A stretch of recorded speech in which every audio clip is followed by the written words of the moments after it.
Hey Snapchat, I'm back after a week and I'm going to start a new Snapstorm today covering leadership.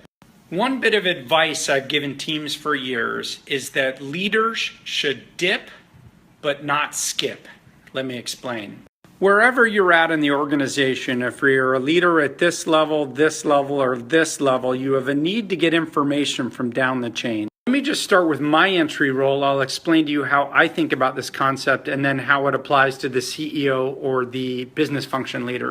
Some CEOs, I think, would be very comfortable if I, as a board member, had no meddling going on at any levels within the organization. But as a board member, it's actually my job to know and understand what's going on in the organization, to know and understand the risks and the opportunity.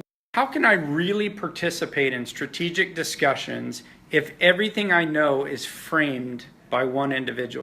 I believe it's my obligation to dip down into the organization and better understand the people, the culture, and the process.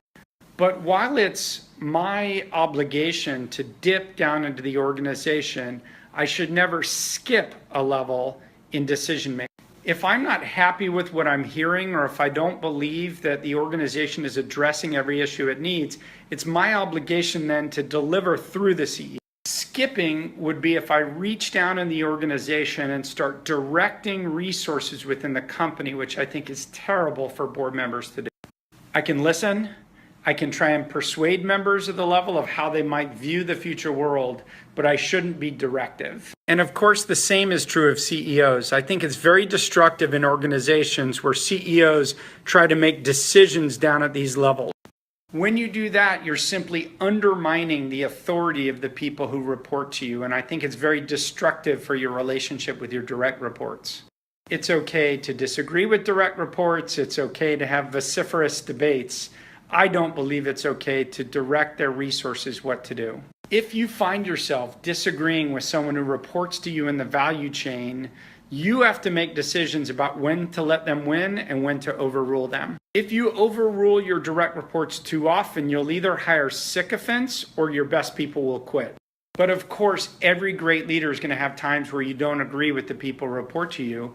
You have to earn the right to overrule your people from time to time. Do it with respect, do it with logic, and occasionally you're going to have to tell them this is just what I need. That can be informed by information you've learned by dipping down into the organization so you have a true sense of what's going on. But remember, the best leaders deal with their direct reports. They don't skip them in decision making.